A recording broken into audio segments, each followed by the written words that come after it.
Une longue route au milieu de restes noircis. Pour ceux, rares, qui l'empruntent, la consigne est claire.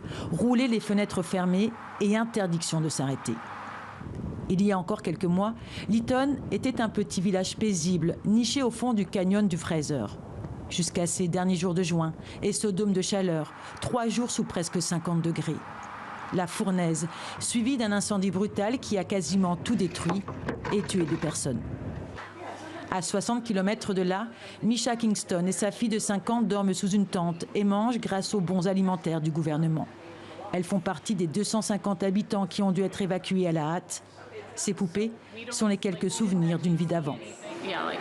Ça m'a fait réaliser que le changement climatique est en train de se produire, que nous en voyons les effets maintenant. Ce n'est pas dans 20 ou 30 ans pour nous, c'est tout de suite.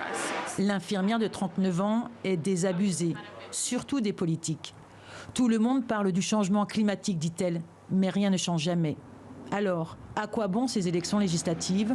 Pour la première fois, elle a envisagé de ne pas voter. Je vais voter, mais ce n'est pas... J'ai l'impression d'être assez distraite et préoccupée par d'autres choses. Je n'ai pas encore eu beaucoup de temps pour m'informer, mais je finirai par y arriver. La nuit avant l'élection, en faisant quelques recherches sur Internet à la dernière minute. Lui continue maison après maison à faire campagne. Brad Viss est le député conservateur de la circonscription. Il représente Lytton au Parlement. Une élection durant un tel été en Colombie-Britannique est une trahison envers les résidents que je représente dans le canyon Fraser. J'ai des centaines de citoyens déplacés qui sont à la recherche d'un endroit où vivre cet hiver et ils ne savent toujours pas s'ils seront capables de voter pour cette élection. En Colombie-Britannique, près de 1600 feux ont été enregistrés, 33 000 personnes ont été déplacées.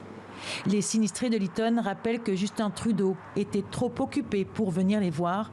Alors eux préviennent, il pourrait être trop occupé pour aller voter.